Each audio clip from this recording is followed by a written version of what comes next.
Lemaitre. Oh yes, Lemaitre. I mean, he should have been just condemned. Yeah.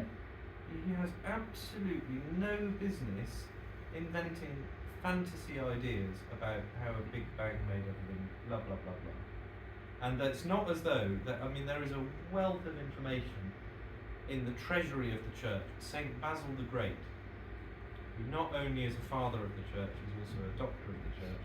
And he's regarded by many as being one of the greatest doctors of the church. He wrote a whole work on creationism. It's called the Hexaemeron, the 6 days. Yeah. It's amazing stuff. It really is. Most people don't know it exists. Am I right in saying Protestants, though they agree with us, they don't accept microevolution? No, I think so. Well, it's not even evolution, is it? It's variation. Yeah. I just remember variation within a kind of one of the SSP experts saying that the Protestants, however, don't accept microevolution. Oh, the SSP don't know what they're talking about now. That book by that priest, Father Paul Robinson, accepts everything except macroevolution. Accepts everything on that list except macroevolution. What's the The time scale, the Big Bang, all the rest of it. He accepts all of that. He says that Noah's flood was regional, which falsifies the words of our Lord in St. Matthew's Gospel. Our Lord teaches that the second coming, this is his comparison. Our Lord says the second coming of the Son of Man will be just like the flood in the days of Noah, and they'll be eating and drinking and marrying and giving in marriage right up until the last minute, and then bang, the flood waters came and they all perished. So also will be the second coming of the Son of Man. Well, will the second coming of our Lord be a regional affair then? It doesn't make any sense. Also, if it was a regional flood, why did God tell Noah to build an ark? Why didn't he just tell him to move? And when he gave the rainbow as the sign of his promise that he wouldn't do it again, there's been loads of regional floods since then. So God broke his promise. The only thing there's never been since then is a worldwide flood. There's so many problems with it, it makes no sense at all. And in the end, it means Genesis is not a reliable account, because as I said before, it makes a point of saying not only that the water covered the whole earth, it says the highest mountain was 30 cubits under the water. Now that's totally misleading and totally false. So if Genesis is not a reliable account, that means the Gospel of St. Matthew is not a reliable account, and it means what's the source of the magisterium, scripture and tradition? Well, you've now not got scripture. So why would tradition be reliable? What's equation? You have no more Catholic Church, you have no more Catholic teaching, and you have no more certainty about anything. Really, that's where that leads you. That human beings aren't always logical, so there are some people who accept the premise, but they won't go to the conclusion, and they'll try and have it both ways. That is where that leads. That's where that leads in the end. And the fact is, if you went back to, let's say, the year 1800 and asked any Catholic, every single Catholic in any country in the world, rich or poor, high or low, priest or layman, Mexican peasant, Spanish nobility, they'd all tell you, yeah, Genesis is a reliable account. It was 6 actual days. And the argument today, it's reliable for theology, but it's not reliable for history, it's not reliable for science. These categories, that's theology, that's history, that's science, like a timetable in school. They're completely man-made. God doesn't have categories. Everything's one with him. He's the author of the laws of physics. He's also the author of history. So who gets to say whether something counts as history, or whether it counts as physics, or whether it counts as theology? We do. And what does that mean in effect? That means we get to say which parts of Genesis are reliable and which aren't. Okay, that means you can pick and choose. All you have to do is relabel something from theology to history or whatever, and you can now say it. This is why we talk about theistic evolution. There are no two theistic evolutionists who agree on anything. Father Paul Robinson's work is largely the repackaged work of a Novus Ordo priest called Father Stanley Jackie, who died a few years ago. He was writing in the 70s and 80s and 90s. And even he doesn't agree entirely with Father Stanley Jackie, and Father Stanley Jackie himself didn't agree with any of the other theistic evolutionists. So you have to pick one of them, and they each tell you that they have exactly the right answer, and it's always different. And in the end, if we're being asked to believe in evolution, but God did it, that means what we're being asked to believe is that the single biggest event in creation was in fact the Big Bang, if you think about it. That's the most important event in God's creation. And yet it's mentioned nowhere in the Bible, nowhere does our Lord even refer to it, and not one of the fathers of the church, the apostles, the saints, the doctors, for hundreds of years mentions it. In fact, none of them believe in it. All of them are literal six-day creationists, every single one of them. So our Lord didn't mention this big important event called the Big Bang, and then the entire church fell instantly into error and believed and taught erroneously that Genesis was literally true. For 1,850 odd years, until God used as his instrument to reveal to the truth to humanity, he used Charles Darwin, Charles Lyell, Edwin Hubble. He used these guys to reveal his truth to humanity and enlighten them from the error that the Catholic Church had been teaching for 1,900 odd years. And he created the entire universe, solar system, stars, galaxy, you name it, for us, to show his glory, for our awe, for our edification. But then he created it all for us, but he only created us right at the end, 13, 14, 15 billion years, and for the last quarter of 1 million we start to exist. That doesn't make any sense.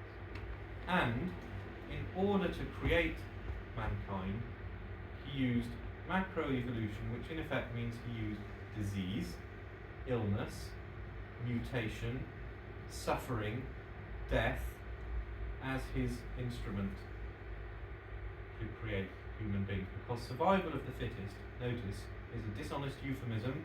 What does it really mean? It means the perishing of the weakest. That's what survival of the fittest means. It means the perishing of the weakest. So God used it. Notice it's backwards. Again, Kent Hogan makes a big deal out of this, and he's absolutely right to make a big deal out of it. We know that man brought death into the world. Suffering, disease, death, all of that is a result of original sin. God, in Genesis it says God made everything and he saw that it was good. It means it was perfect. There's a perfection to God, so there's a perfection to his creation. He saw that it was good. And we're the ones who damaged it by original sin. Man brought death into the world. It's in Handel's Messiah. Since by man came death. You know that movement? Very beautiful. Since by man came death, by man came also the resurrection from the dead. Man brought death into the world, but if you believe evolution, it's backwards. It's death that brought man into the world. Death brought man into the world. Completely inconsistent. And also, by the way, the order in which things were created is the wrong way around as well, because the birds, for instance, and the fish and the land animals, I think, according to evolution, the fish came first and then they grew legs and walked on the land. Well, it's the other way around. In Genesis, it's the land animals first and then the fish are created afterwards. The plants are created on day 3. The sun, moon, stars and planets are created on day 4. Well, plants can't live without the sun. So if each day was 1 million years or something, a plant can't survive 1 million years without the sun. It can survive 1 night without the sun. So it makes perfect sense if it's each day is an actual day. And as St. Thomas says, the reason that it's evening and morning the first day is because God is saying from now on time will be measured in days, setting the measure of time. There's 1,001 inconsistencies with it, and then what you end up believing in is something that none of our Catholic ancestors believed in, which makes God cruel and arbitrary and dishonest and the cause of human suffering, and his entire creation is arbitrary, and it doesn't make any sense. And there's no point in Revelation, because Revelation doesn't mention the most important points, which God, by the way, then used men like Charles Darwin for. There's no way that you can marry the two together in the end. Richard Dawkins is wrong about a lot of things, but he's right about one thing, I think. In the end, you have to choose. If you're going to be completely consistent, in the end, you have to choose between one and the other. You can't have it. And it took me, to be quite honest with you, it took me the first 33 years of my life to realise that. If you asked me only a few years ago, I would have said, yeah, you can believe in I probably would tend to more towards creation, but you can believe in theistic evolution. I don't think that's true now. I don't think you can. I just don't see how you can believe in theistic evolution, progressive creation, or whatever. All of this stuff happened, but God did it, didn't it? What's progressive creation? Sorry. Well, like I say, there's 1,001 variants, and none of them agree with each other. So it's a bit like, oh, God did it, but He did it over millions of years. There's so many variants of this. There's the day-age thing. Yeah. We could go into it, but I mean, what's the point in the end? It's all nonsense. It's all nonsense. Right. What I thought we would do here is have a look at macroevolution. You'll notice, by the way, there were 100 slides in part 1. Did I mention religion once in it? No. And I think we have to not fall into that trap. With most people out there, they've been so marinated in this propaganda of science versus religion, faith versus science. You must break free of that false paradigm. It is not science versus religion. It's fake science versus real science. And evolution is fake science. It's not scientific. It's a religion. It's fake religion versus true religion, if you prefer to put it. Okay? So, and I think most people, the religion thing will suggest itself of its own accord. The real difficulty is not convincing them of religion. The real difficulty is breaking them free of the mental shackles of this fake science. Once people stop believing it, once they doubt what the media and these important fancy people, professors at various universities, are telling them, once you punch a hole in that and shake their faith in it, the rest will just naturally happen. It just follows on from there. Right, macroevolution then, let's go. So, why is it not? I don't know. Sorry. What's happened? Can't start these days, can you? Oh. But yeah, going back to what you said before, I think the importance of this can't be overstated, because once you totally reject all the evolution stuff, it completely frees you from the pretentious scientist. You need to listen to me, Yep. and in an expert they're saying, "Oh, a Yep. clump of cells isn't a baby." Yeah. You know, these are the same people. That's what this is what we're like. What's at stake, isn't it? And I think, I mean, there's an argument that we should be doing this to kind of normal people out there, but I mean, there's an argument that we should just be doing it with Catholics, because I think a lot of Catholics, if they don't understand it, they kind of want the Catholic faith to be true, they want to believe the Church, but at the back of their mind, they're just not 100% certain that maybe the Church hasn't got it wrong, and they're kind of tempted to hedge their bets a little bit. Do you know what I mean? Mentally, without realising it, they just, what if they are going to prove that the Bible is wrong? That, in fact, is the origin of modernism in the late 19th century. There's a very good little book called The Handbook of Heresies by M.L. Cousins that explains in detail how modernism, the modernism that St. Pius X condemned in the early 20th century, 1908, 1909, 1910. The reason that problem had come about over the last few decades was because Darwin, and there were Catholics, particularly on the continent, who were just trying to hedge their bets a little bit. Whereas in fact, if you give people the confidence, show them that it's all nonsense, beyond any doubt, and then it will give them the confidence to really stand by the Catholic faith, I think. Right. So, macroevolution, there are, I think, I would say maybe 12, maybe at the most 15 so-called evidences of macroevolution. I've looked in a few different textbooks. You never normally come across more than 2 or 3. Every single one of them is totally fraudulent, and sometimes people mount a campaign of getting it taken out of the book, it's been proved wrong, and they'll just put another one in, and they just rotate them around. But again, you see the same process where intramurally they'll admit this isn't true, but to the public, they'll present it. Right, embryology supposedly proves evolution. This is a textbook by Miller and Levine from the year 2000, not all that long ago. Okay, where you have different stages of the development of an embryo, and supposedly what it shows is that we evolved from a fish, because the embryo earlier on, they all look like little fish, and they develop into distinct things. Total nonsense. Okay, but this is Jerry Coyne, quite a well-known evolutionist, in his book Why Evolution is True. In 2009, that was published very recently. All vertebrates begin development looking like embryonic fish, because we all descended from a fish-like ancestor. Okay? Another biology textbook, 2004, by Holt. Evolutionary history of organisms is also seen in the development of embryos. Now, this originally was started by a man called Ernst Haeckel in Germany in the 1860s. He was a big fan of Darwin, and he wanted to convert everybody in Germany to Darwinism. Next slide, please. So he came up with some drawings of embryos, and he took them around all the different universities and converted everybody to believing in Darwinism because it proved by embryology. Those are his drawings there, and the early development at the top. They all look the same, and it's only later on in the development of the embryo that you can see it looks. That's a human being, that's a pig, fish and salamander, and I don't know what else. One of these is a chicken, I think. Oh look, they started off the same, therefore it proves that we all evolved from each other at some point. Now, his own university accused him of fraud, the University of Jena, in I think 1874.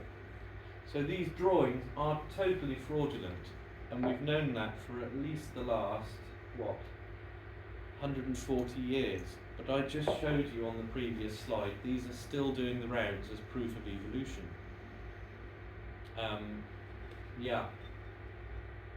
Wikipedia. Recent analyses, 1998 2002, have found that some of the criticisms of Haeckel's embryo drawings were legitimate. Why do you have to do an analysis to see whether it's either those are true representations or they're not? But others were unfounded. So Wikipedia is trying to say, oh no, Haeckel wasn't really guilty of fraud. He was. Ontogeny recapitulates phylogeny. You'll notice, like calling it's a fancy word for something that's just silly. Most people don't have any real familiarity with Latin and Greek. Believe me, if you've been educated in the classics, you're not as easily impressed when it comes to fancy words, right? Ontogeny recapitulates phylogeny. Ontogeny means being an embryo, and phylogeny means what phyla you're in. It recapitulates phylogeny, means you go through all the different types of animal that you evolved through when you're an embryo, is all that means. A bit like you'll notice with the coelacanth, the index fossil from 300 million years ago, and then it turns out that it's still alive today and swimming around in the African Ocean. It's a Lazarus taxon. Tasso is a Greek verb. It means to arrange. Sun tasso, I arrange, I put together, is where we get the word syntax. Okay? So calling it a Lazarus taxon is just a fancy way of saying we thought it was dead and it's not. 300 million years ago. By the way, notice I forgot to mention in passing, with the coelacanth that's allegedly 300 million years old and still alive, why hasn't it evolved in the last 300 million years? Why is it still around? It's been there for 300 million years, but it hasn't changed. That doesn't seem right somehow. Anyway, on we go. Right, below is a photograph of the actual embryo. I quote, yet again, the great Kent Hovind, the one and only. Now, either he's a really bad artist, or he lied. That's what they actually look like. Those drawings are fraudulent. There's just no way around it. They're fraudulent drawings. But they are still doing the rounds today. They're still in certain, like I say, different editions of different textbooks will have different so-called proofs in there. They never have them all in. They usually pick 2 or 3. And of course, when you're a pupil in school and your teacher says, oh yes, and the book says it, well, it must be true if it's in the book. It's total nonsense. Right, there we go. Next slide, please. In 2000, the year 2000, Stephen Jay Gould, very famous professor, he's like the American equivalent of Richard Dawkins, really. I think he's at the University of, I forget where, one of the big famous ones, Harvard or MIT or something. Said that we should all be astonished and ashamed by the century of mindless recycling that has led to the persistence of these drawings, Haeckel's drawings, in a large number, if not the majority, of modern textbooks. How right he is, if they're still there. Right, next slide, please. This is a 2013 textbook that's taken from. Figure 2.2, embryos of different vertebrates at comparable stages of development. Those are Haeckel's drawings in a 2013 textbook. 9 years ago that was published. Still in use today. Right, second proof, homologous structures. I think this is the one you mentioned before, is that right? I remember the goldfish. So Oh, I okay. can't remember. Well, there Oh, we go, the blood cells. oh, the blood cells. Is that what I mentioned? Oh, I thought you meant bones. Yeah, I meant the blood cells. So that's a human arm, and you have a radius and an ulna in the arm, and in a dog he has a radius and ulna in his leg, in his foot. Okay, it's true. We've got the same thing, haven't we? Yes. And a bird has a radius and an ulna in its wing, and a whale, and so on. An alligator in its forelimb has a radius and an ulna. By the way, who thought of those names? We did. But yeah, that proves that they have a common ancestor. Well, that's one interpretation. But it might prove that they have a common designer.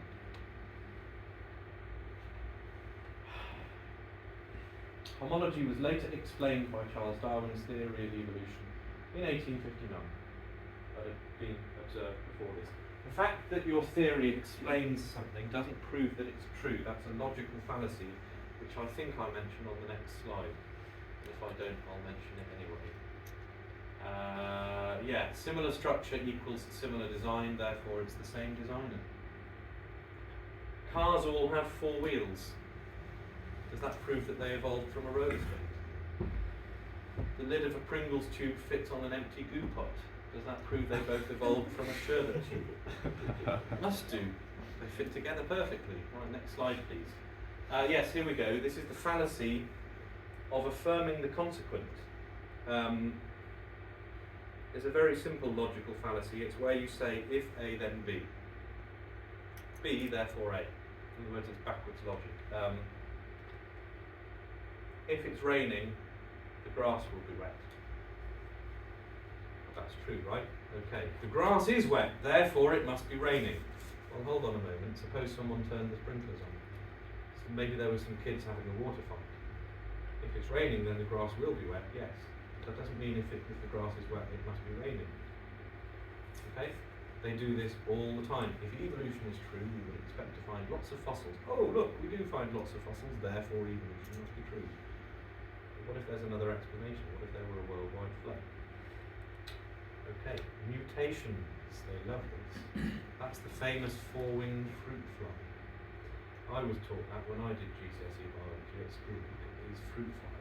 4 wings, and superficially it's very plausible because it looks like an improvement, doesn't it? It's got even more wings, so maybe it can fly even faster. The problem is these wings aren't attached to anything, there's no muscle, so they're just dead weight, and it's missing, because of the mutation, these little vibrators next to the wing which keeps it stable in flight.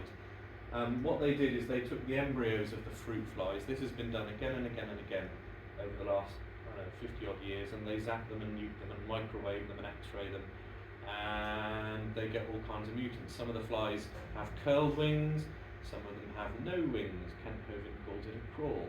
It can't fly.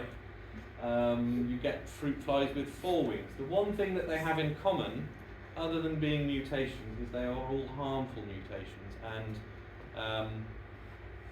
there's basically if you zap them and cause, well, there's 3 outcomes. Either no mutation at all, or a harmful mutation, or it dies. Never have they managed to come across a beneficial mutation. There's one textbook that Kent Hovind uses, and he quotes from, where it says to the pupils, this is a harmful mutation, good mutations are how evolution happens. Well, okay, show us a good mutation then. There are no good mutations. There are no good mutations. Never beneficial. They are always harmful. Okay? By the way, on the issue of the flies, you'll notice the extra wings are fly wings. In other words, the genetic information for that wing already exists. Cow with 5 legs. That 5th leg is always a cow leg. The information for it is already there, but you've just scrambled already existing information. There's no new genetic information. There's no new programming code. It's a line of code that's been put in the wrong place. It's taking what's already there and scrambling it. Okay? And is it an advantage to have 5 legs? No, it isn't. You're going to die earlier, and you're not going to be able to walk very easily. Okay, this happens all the time. North Wales Live. Jake, the five-legged lamb, will be adopted as a family mascot. Oh, isn't he cute? Is he? Or is he a monster? I think he's a monster. By the way, when the wolf gets into the field, guess who's getting eaten first because he can't run as fast as the others? How is that an evolutionary advantage? Yeah. Explore Evolution, textbook page 101 says, these experiments show that mutations can induce dramatic changes in the anatomical structure of organisms, and for many evolutionary biologists, they provide a powerful confirmation of the neo-Darwinian claim that mutations provide the novel variations that natural selection needs to build new anatomical architectures and animals. What a fancy, pretentious, pompous, overblown way of saying this is how evolution happens. But it doesn't. It's always harmful, and there's never any new information. Notice, by the way, that that fifth leg is a lamb's leg. Okay, you never get a mutation where, you know, you'll get a cow with 5 legs, but you'll never get a cow with wings, right? You'll never get a cow with a human brain. You never get new information. It's always taking something existing and scrambling it, putting it in the wrong place. How honest are the textbooks? The effects of mutations vary widely. Some have little or no effect, and some produce beneficial variations. No, they don't. Give me one example of a beneficial variation. Now, the only thing they will ever cite is something on a level of microbes, bacteria, and so on. Never with animals, never with actual structures. They talk about beneficial variations. This Miller and Levine, I already mentioned them earlier on. It's a school textbook. Mutations are often thought of as negative because they disrupt the normal function of genes. However, without mutations, organisms cannot evolve. Notice the word however should be struck out there. That's right. Without mutations, they okay, well then maybe evolution doesn't happen. Okay. This is from 2017. I'm putting this on here to show you this is still being taught today. Doesn't matter how many times it's proved nonsense, they still persist in teaching it. 2017. Fruit fly mutation foretells 40 million years of evolution.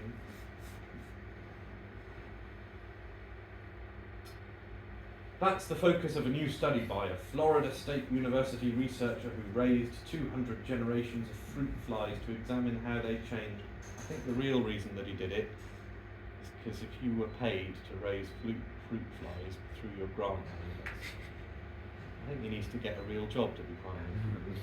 There we go. Right, next slide please. So, this is from a 1996 textbook.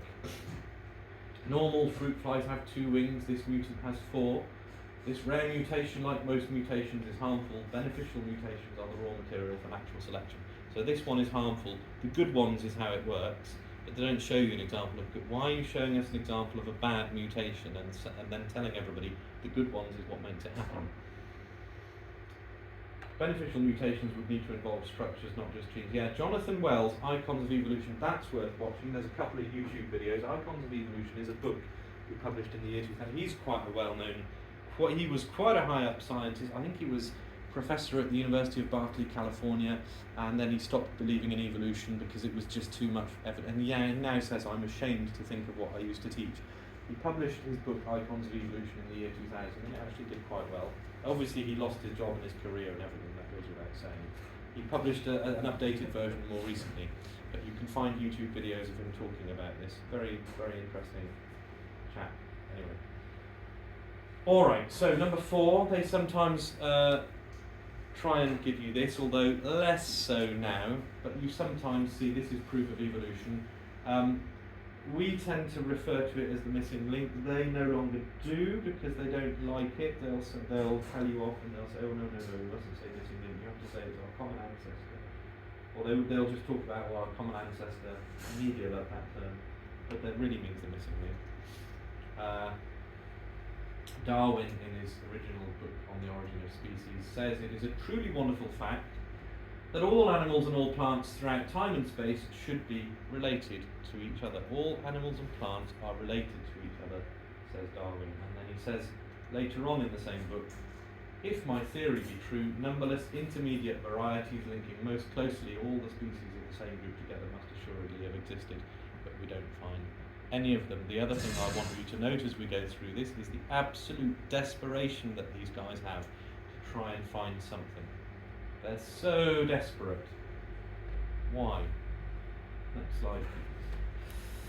Right, this is Java Man. This is one of their first attempts. It's a portion of a skull, a single tooth, and a thigh bone, based on which they reconstructed this whole thing. But you can guarantee that's what people see in the museum. Scientists have determined this is what he looked like. And very few people will go, oh, hold on, how can you possibly know that? Yeah, and then it was, not long after that they ditched it because they found a better one. That is what they always do. Even when it's proved nonsense, they'll then hold on to it doggedly until something better comes along. So the very famous Piltdown Man, that man is infamous on the right. That's a Jesuit priest called Father Teilhard de Chardin, who was a leading modernist 100, 120, 130 years ago. And where did his modernism come from? It was the fact that he fell for evolution and he believed it and he threw himself behind it wholeheartedly. And he was one of the main proponents. He fell for this. The Piltdown Man was a deliberate hoax where the chap took a human skull and an ape's jaw and put them together and buried them and then discovered them. And it was, of course, an intermediate ancestor. This was in 1908. And they discovered it was a hoax not long after that. It wasn't until 1953 that they admitted that they had known for quite some time that it had been fooling everybody. So why did they not admit it for so long? Again, because they can't allow. This is one of the things I hold against these guys, is they're not honest. They won't admit, yeah, we got that wrong. They won't admit, oh, we don't actually know that. They have to, part of the propaganda effort of the general public is they need to present a united front of we have the answer to everything. So they can't admit any holes in that. Right, next slide. Nebraska Man is possibly the most ridiculous because it was a single tooth from a pig, based on which the artist's reconstruction is on the right. Okay, they worked out based on a tooth that he looked like that. Yeah, next slide please. Ramapithecus, for a time in the 60s and 70s, it says the Encyclopedia Britannica, which is about the same as Wikipedia to be honest. Ramapithecus was thought to be a distinct genus that was the direct ancestor of modern humans, and it turned out to be an orangutan. Okay. And then I think that takes us to the latest one, next slide please, which is, there we go, Lucy, discovered in 1974 in Africa, at Hadar, a site at the Awash Valley in the Afar Triangle in Ethiopia by paleoanthropologist Donald Johanson of the Cleveland Museum of Natural History. He's an American. What they're not telling you is he'd been out there for a year or two. He discovered Lucy about 2 weeks before his grant money ran out. And instantly, oh yes, that's our ancient ancestor. It's been dated to be 3.2 million years old. Well, I showed you the KBS Tough earlier on, where they said the ground was, what was it, 200 million years old, and then they found a human skull under it. I have to explain their way out of that one. Lucy, the problem with Lucy, and again they don't tell you this in Wikipedia, notice that's what's in the museum. Can you see its different colours? Right, the brown bits are actually what they found. The white bits are plastic where they're filling in the gaps. It's 40% of a skeleton. 60% is missing. How do they fill it in? They fill in the missing 60%, the majority of it, the way they want it to be. That's what you see in the museum. Next slide. Right, that's what they actually found. Okay? Now you'll notice if you look at this remains of a skeleton, look at the bits that are missing. Are there any important things that are missing from that skeleton? Particularly when you're talking about a monkey turning into a human. What might be important that we might need to know that's actually missing from that skeleton? There's no hands, there's no feet, there's very little of the legs, so the leg to arm ratio is a matter of just imagination, given that this is a filling in the gap game. Okay, so the whole whether it walks upright or not thing, you can't tell from that. Most of the skull is missing. But based on 40%, with all the important bits being in the missing 60%, they say, oh yes, it's half ape and half human, and it's our ancient ancestor. And then that's their evidence. Right, next slide. There we go. This is from a creationist Protestant website, but I think they did a pretty good job there. Okay? Short or long arms, you can't tell because of the ratio, because so much is missing. And short or long legs, it works both ways. So they're asking us to believe that this was an upright walking, kind of hairy but kind of not hairy, monkey man, half human, half monkey thing. And they have a museum thing, showing what it really looked like and so on. But in fact, it's probably just an orangutan. It's probably just a normal monkey. So they found 40% of a normal monkey skeleton, and then they've constructed the rest of it using their imagination. Again, most people will believe it because scientists say, and that's the modern magisterium, isn't it? So, it's like, there we go, spot the difference. They've gone from that to that. This is a museum exhibit there, I forget which museum it's from, but notice the kind of patchy body hair, hairier than a normal human being, but not as hairy as a monkey. Look at the thoughtful expression. It's such nonsense. How can you possibly tell how much hair there was based on only the bones? How can you tell that it had a thoughtful expression? You can't. That's all pure imagination. Okay. The peppered moth. In the A-level biology textbooks of a certain school, which some of you might know, some of you might even look into, this is in the textbook. It's a favourite of theirs. I've seen it in a lot of different textbooks. I was taught this at school for GCSE biology. Who's familiar with the story of the peppered moth? You did it as well? Right. Could one of you explain it so that I don't have to? I mean, I can, but I'm just... The Diamond Brothers discredited that like at least 20 years ago. Oh, it's been discredited, yeah. Yeah. It's been discredited for a long time. What's the official story then behind the peppered moth? I can't remember. Okay, the story is this. The chap was a professor, not a professor, but he was an academic from the University of Oxford. He went up to Manchester or somewhere up in the northwest there. Okay, he looked at the trees, and he said, well, they're silver birch trees, so they're white, but because of all the industrial soot, the trees had turned black. And there's two varieties of moth. There's a light variety and a dark variety. Okay.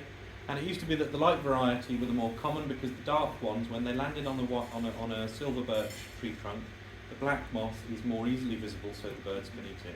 And the light variety is better camouflaged. But then when the soot turned the tree trunks dark, it was the white ones that stood out. And so the white population began to get eaten and the dark population thrived. Yes? Does everybody follow that so far? Now that story on the face of it, were it true, all that proves is variation within a kind, so-called microevolution. You've got moths of two colours, okay? And maybe they had a common ancestor which was a moth. Okay, that doesn't show you anything at all. That's like human beings with light skin and dark skin. They're still human beings. It doesn't prove that they evolved from an amoeba which turned into a fish which crawled out and grew legs, right? It doesn't show anything except a variation within the same gene pool. That's all that shows. However, next slide, the truth is more interesting. Bernard Kettlewell is the name of the man, and he conducted this experiment in 1958, and he claims a 5%, 95% ratio, so by the time the trees had turned black with soot, it was only 5% white moths and 95% of them were dark because they were better camouflaged, okay? Complete lie, the whole thing was fabricated. I think he got them out of cold storage and they were still lethargic and sluggish, so he had to warm them up on the bonnet of his car.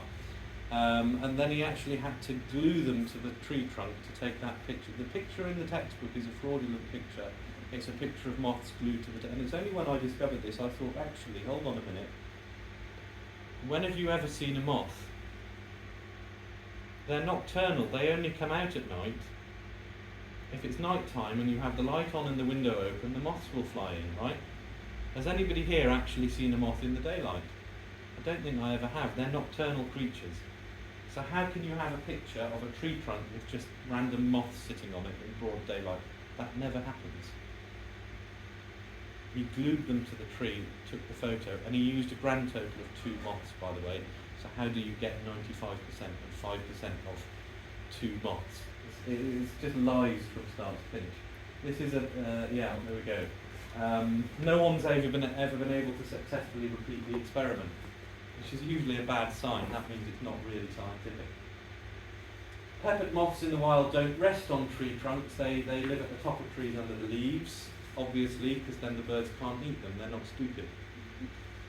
They're nocturnal. They don't come out during the day. Only 2 moths were used. So how did he get 95%? And he glued them to the tree trunk and took the picture.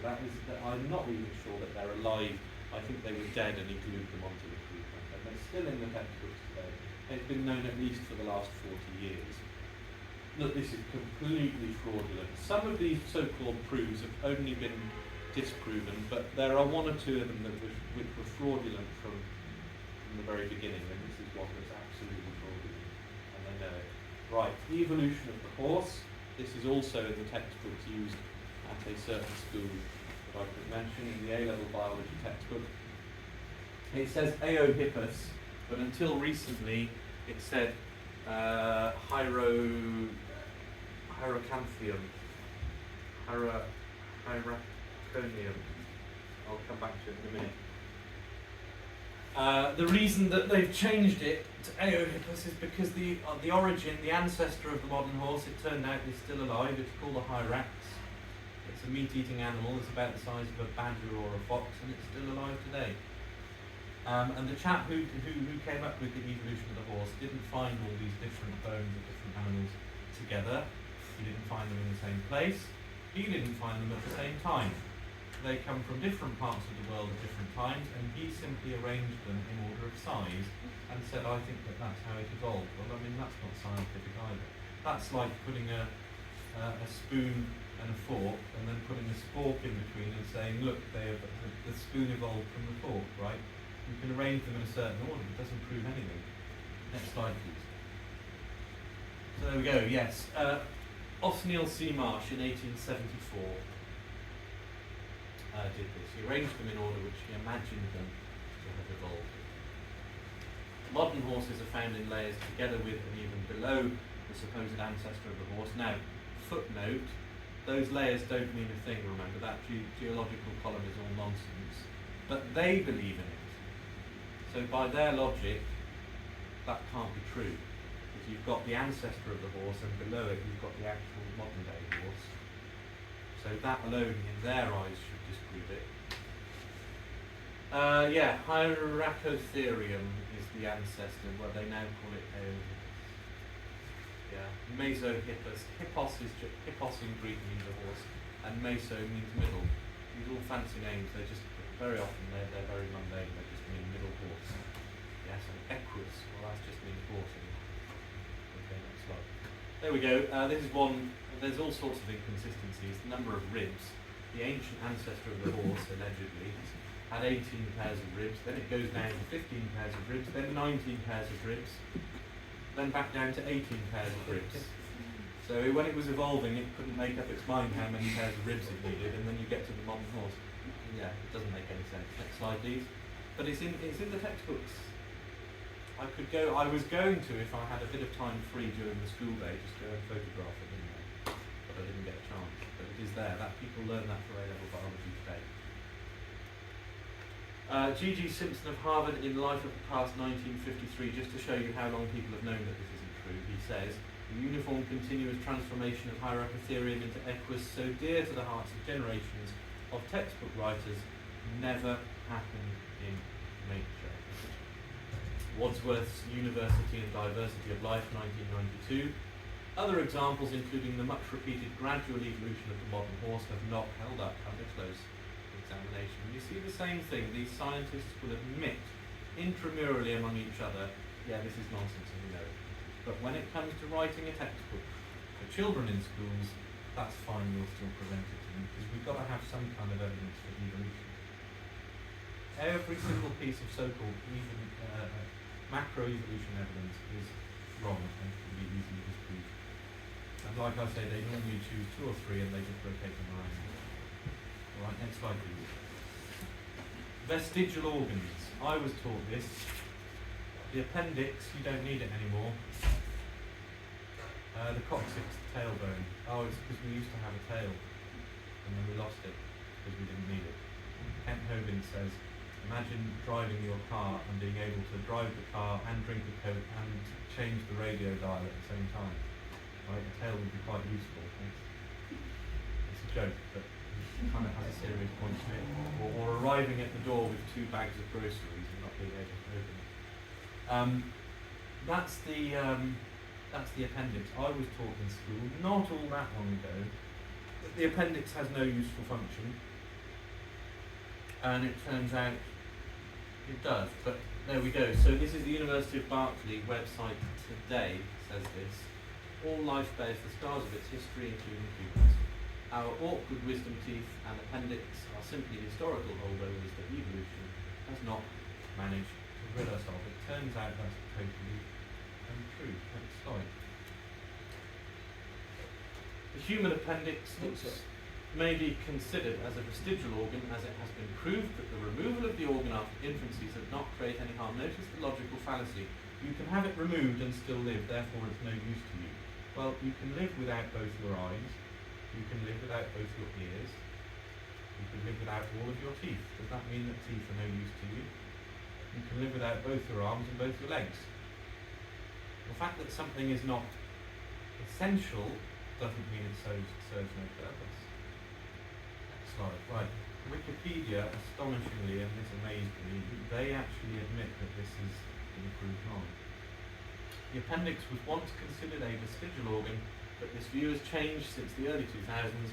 Research suggests that the appendix may have served an important purpose. In particular, it may serve as a reservoir for beneficial gut bacteria. There's a few other things. It produces killer T cells or killer B cells, I think, or both, which are part of your immune system. They help you fight disease. If you have your appendix removed, you are more likely to fall ill with a certain number of different illnesses. Yeah, next slide please.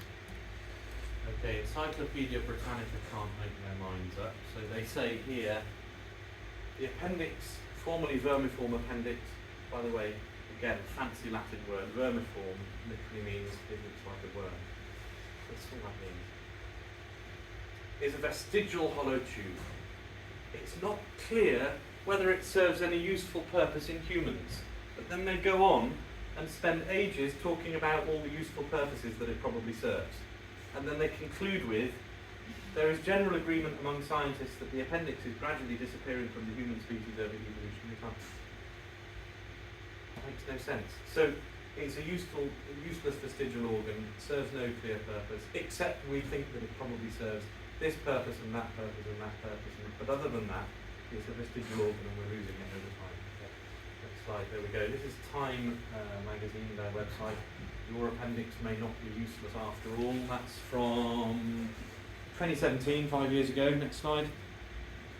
Scientific American, that's no vestigial organ, that's my appendix. A study in the Journal of Evolutionary Biology finds that many more animals have appendixes than was thought, and that the appendix is not merely a remnant of digestive organ called the picum, all of which means that the appendix might not be so useless. That's 2009. Next slide. Right. In fact, we've known for a long time. In 1900, Richard Berry reported that it was an important part of the immune system. Therefore, it's not vestigial. By the way, he's not a good guy. He's an evolutionary scientist in the days when straight-up Darwinist racialism was highly respectable, and I think we got a post in. He did all sorts of horrible things. He stole dead bodies to do experiments on.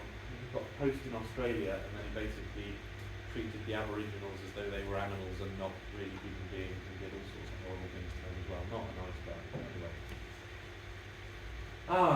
This is a recent article, 2018. Like wisdom teeth or the appendix, a vestigial tail is believed to be a leftover of human evolution, says Valencia Higuera. Well, I'm sorry, Valencia Higuera, but that's not true. Next slide. Coccyx or tailbone. This is a museum exhibit from the American Museum of Natural History. The coccyx serves no purpose. It reminds us that humans have descended from ancestral animals with tails. Next slide. And that's it there, it's at the end of the spine. There are lots of important muscles that attach to it, some of which are to do with reproduction, some of them in fact are to do with, you know, being able to hold it in and go to the toilet when you're able to, bladder muscles, that kind of thing. So it does serve. Also, it helps with your posture. Next slide. Okay. The Miller-Urey experiment is more to do with organic evolution and how life came about. I'm not going to explain this. The reason I put the YouTube link in there is because I'm going to let Jonathan Wells, the man I mentioned earlier who wrote this Icons of Evolution, there's about 4 minutes of video where he explains it. Essentially, the guy tried to simulate in the laboratory how life came about and create amino acids from gases and so on. There's a circuit here where it goes round, the gases go round, he zaps them with a spark, and then he draws it off here, and then he sends the gases round again.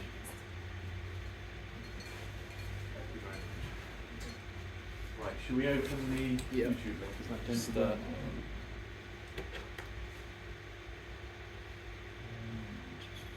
there's about 6 or 7 ways that this experiment doesn't work. Serious problems with it.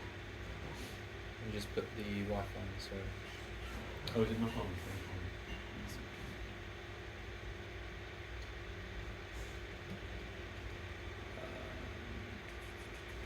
While we're waiting, I'll tell you.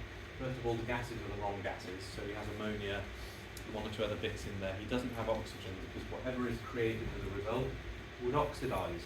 So he has to leave oxygen out of it in order for it to work. That means you can't have ozone, and ozone keeps out UV light, and UV light destroys ammonia, which is one of his gases. So you can't have life being created with oxygen, and you can't have it being created without oxygen. By the way, even if this experiment did work, it would prove that it took intelligence, 2 intelligent scientists in a lab in order to make it.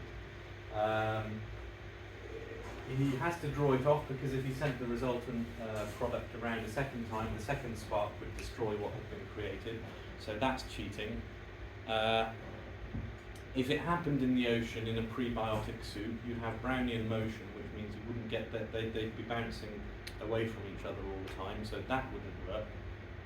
Anyway, yeah, there's a number of things where they had to cheat like mad in order to get this to work. What else? The product was only 2% amino acid.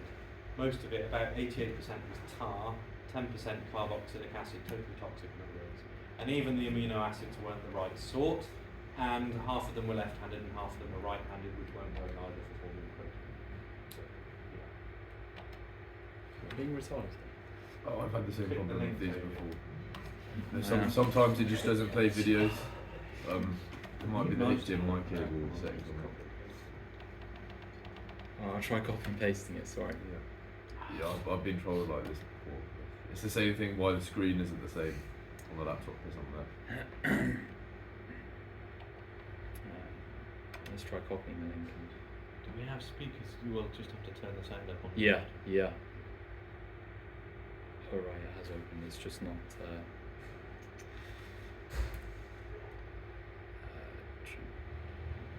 are we doing for time by the way? Scott, okay. you've got a lot of tabs open. Yeah, I was spam clicking it.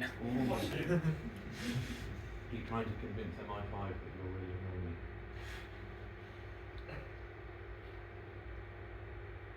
Oh, come on. What? That's a strange title for a video. Is this the right video? It's a video Is that a work laptop? Is not currently available on this device. Right, I've never seen that before. If it's a work laptop, that's probably why. Do you just want to try? Do you know what the video would be called? So if we. Oh gosh, no, because I've queued it up to the right time. Can you just make it full In screen? 1953, Stanley Miller, in the lab of Harold Urey, simulated what scientists then thought was the early Earth's atmosphere. This was an honest experiment. Miller was not out to trick anybody. The atmosphere he used contained methane, ammonia, hydrogen, and water vapor, and he used an electric spark to simulate lightning. So there's the spark. The water would boil here, the gases enter here, the spark, and then the results would accumulate down here. And after a week, Miller analyzed this brown tar and found some amino acids, which are the chemical building blocks of proteins.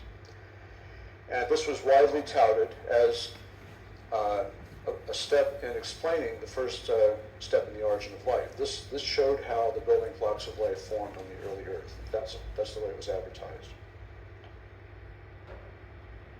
By 1980, however, geochemists had concluded from many kinds of evidence that the Earth's early atmosphere consisted of gases emitted from volcanoes, and that any hydrogen that might have been there, being the lightest element, would have escaped the Earth's gravity into space. So here we have a comparison of the Miller-Urey gases, water vapor, methane, ammonia, and hydrogen. Lots of hydrogen here, including lots of free hydrogen. And the volcanic gases, water vapor, nitrogen, carbon dioxide, carbon monoxide, a lot of oxygen here, and a few other trace gases as well. Well, in 1983, Miller himself, with a colleague, tried using a carbon monoxide, carbon dioxide atmosphere to produce amino acids. And they found that the glycine, which is the simplest amino acid of the 20-some amino acids our bodies contain, glycine is almost the only amino acid produced from carbon monoxide and carbon dioxide atmospheres. And then, only if they added excess hydrogen. Well, remember, that was the first thing to disappear in the early Earth, according to geochemists. So they had to add excess hydrogen just to make this work. And if they wanted anything more complex, they had to add methane as well. So by 1999, it was clear that the experiment didn't work. This is Freeman Dyson.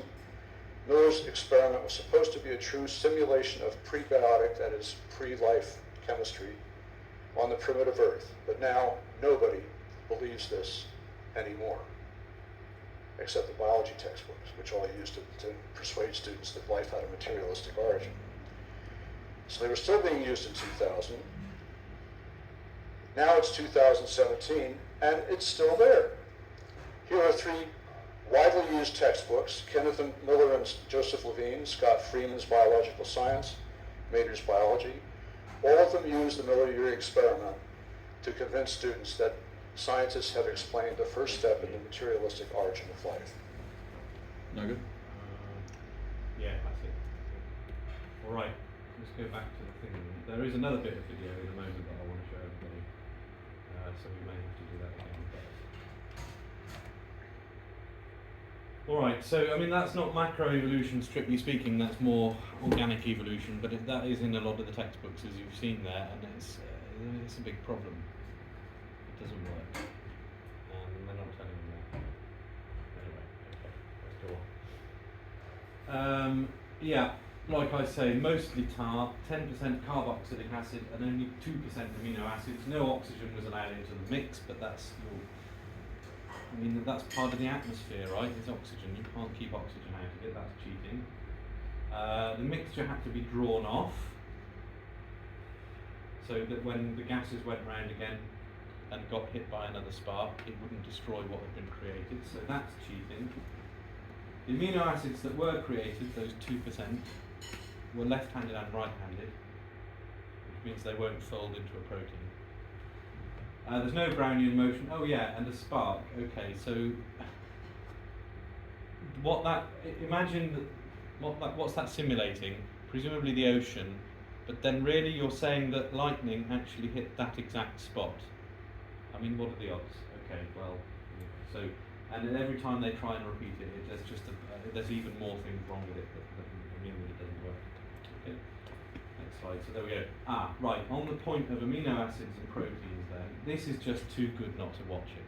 Now this guy is Stephen C. Meyer, very famous. Unfortunately, he's a theistic evolutionist, long age, blah blah blah. Long age, but God did it. So I can't recommend him. but on certain issues, he's very good. And this is one of them.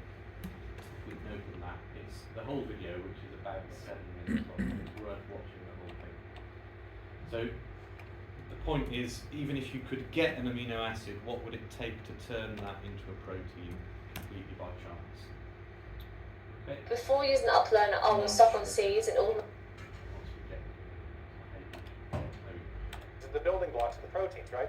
At each one of these sites, how many possible amino acids could be part of a growing protein?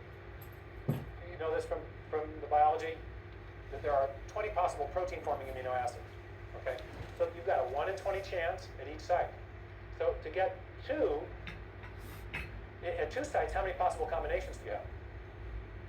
20 times 20 again, so 400.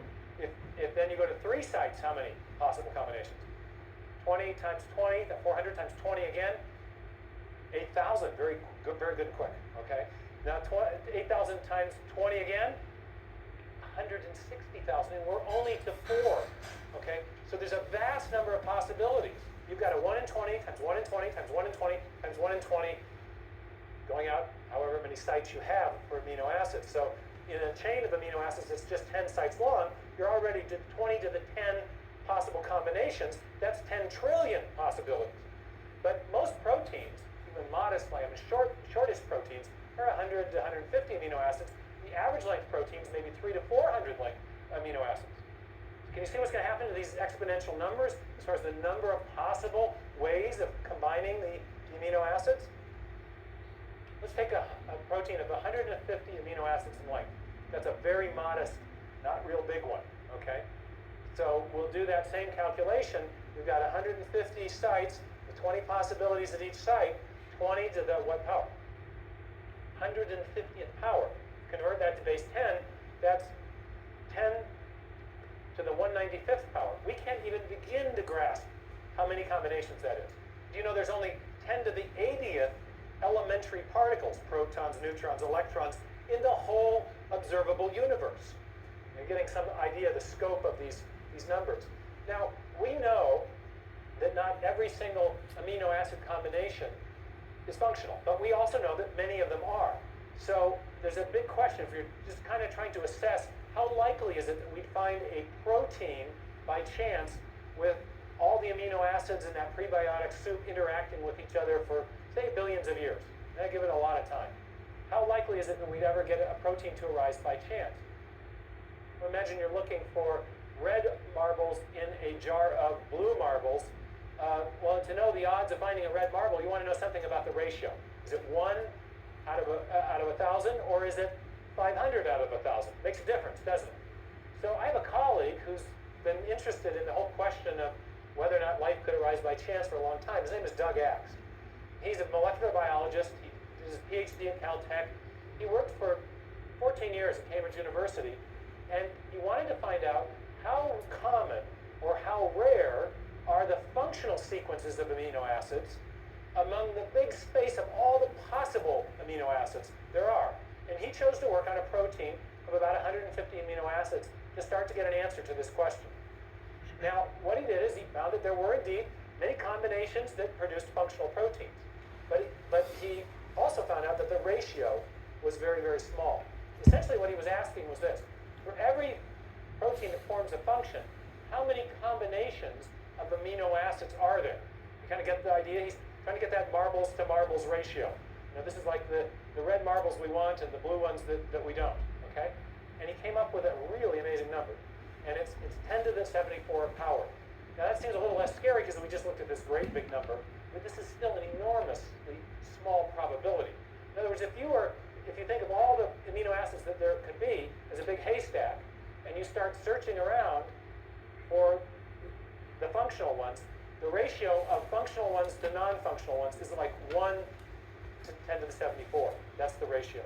So finding a functional protein by chance, just on this calculation, you can see is going to be easy or hard? Pretty hard. And we're going to start putting up some numbers on the board. So just to get the amino acid sequence properly, you've got an odds of about 1 in 10 to the 74. But there's other probabilistic hurdles that have to be overcome. You want to build a protein we know from chemistry that you have to attach the amino acids together with what's called a peptide bond. In nature, peptide bonds occur with about a 1 in 2 frequency. Half the bonds that form between amino acids are peptide bonds, half aren't. But if you get any bonds forming that aren't peptide bonds, you can't form a protein. So to form a protein, 150 amino acids long, you've got a 1 in 2 chance at each site of getting the correct type of linkage. So you got 1 in 2 times 1 in 2 times 1 in 2 times 1 in 2 to the what power? Close to the 150. Since we got linkages, we have 149, but call it 150, okay? So in other words, we got another huge exponential problem to overcome. So, and it turns out that 1 in 2 to the 150 is the same number as 10 to the 45th, 1 in 10 to the 45. So now we got two incredibly improbable things that we've got to overcome to build a functional protein by chance alone. One more problem. When you're building proteins, amino acids come in 2 flavors. There's a left-handed flavor and a right-handed flavor. They're called optical isomers, not flavors, okay? And the left-handed version is the only kind that can be used in building proteins. You get even one right-handed amino acid in there, and your protein won't fold properly. So you got another probabilistic hurdle to overcome.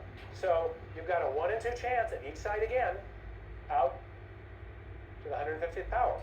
2 to the 150th power, again, is 10 to the 45. Oh my goodness. So the odds of building even a short functional protein by chance alone is 74 plus 9. You can remember how you do this in math. You can add the exponents if you're multiplying exponential numbers. Thank you very much. Okay? Wow. Now, can anyone get their mind around a number that big? There's only 10 to the 80th elementary particles in the entire universe. There's only 10 to the 16th seconds since the Big Bang. There's only 10 to the 139th total events since the beginning of the universe. Now you're starting to get the understanding of why people are very skeptical that the chance hypothesis is going to do the job. Now, you may have heard just the opposite. Has anyone ever gotten in a discussion with you about the origin of life and said, hey, it happened by chance? Do you hear that? I mean, this happens to me. I'll be lecturing in hostile university environments, and I'll get done and somebody say, well, but, and they want to argue with me about the probabilities. And I just shut the discussion down because I say, no serious scientist thinks this is the way it happened. It's always going to be more probable that it didn't happen by chance than it did. And with that kind of reasoning, you realize it's time to move on and look at some other options. This is a real simplistic illustration, but out of snacks. Get Doritos in minutes.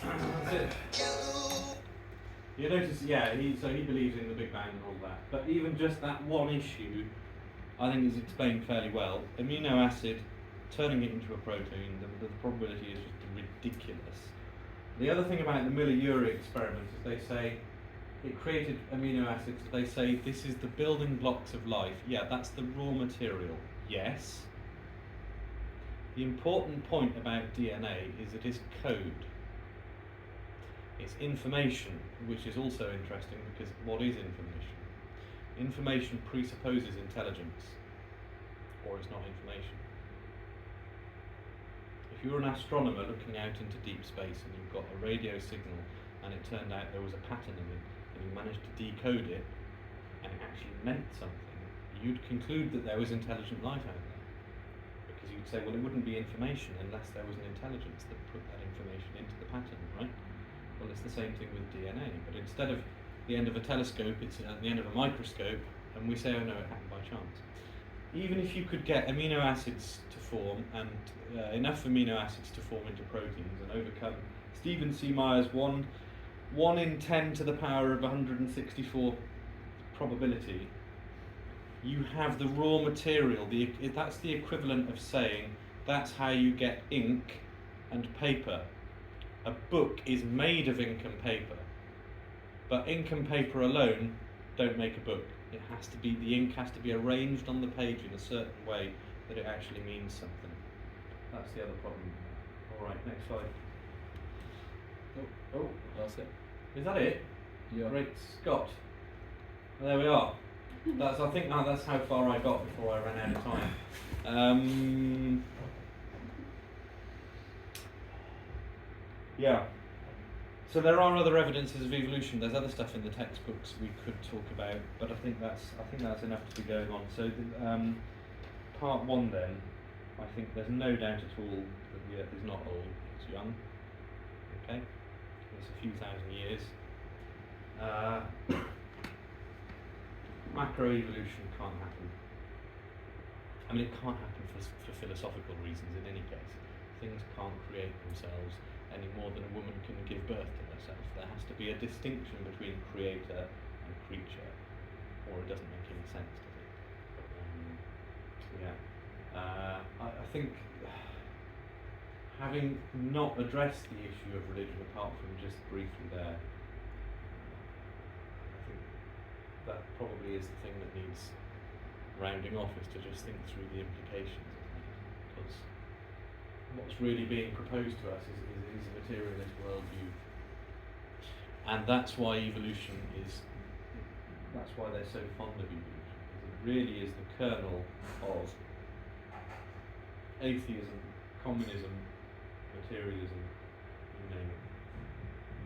That's what it's for, that's why it matters so much. And schools and universities are basically brainwashing factories for taking children of well-meaning parents very often and brainwashing them into materialism, brainwashing them into atheism. I mentioned before David Cameron passed this law in 2014 outlawing the teaching of creation in schools. Why? What are they afraid of? If it's so obviously wrong and creationism is so obviously crazy, then they should have no problem. But in fact, you'd think they would want to publish creationist arguments to just ridicule them. But they don't. Nobody is ever allowed to hear a credible defence of creation or a credible critique of evolution. And I'm convinced if most people could actually see what the arguments are and what the evidence is, there are very, very few people out there who would believe in evolution, in the evolutionary mindset. Really only the most hardened atheists, and there's a lot of people who point it out. Kent Hogan says this all the time, but he's right. Other people point it out as well. There are people out there who believe evolution, who believe the Big Bang and the chance hypothesis and all the rest of it, because they don't want there to be a God. Because if there is a God who made everything, then he made the rules and he gets to say what the rules are, and you kind of have to obey him, and you owe him the fact that you even exist to begin with. And they don't want there to be a God, therefore they cling to evolution.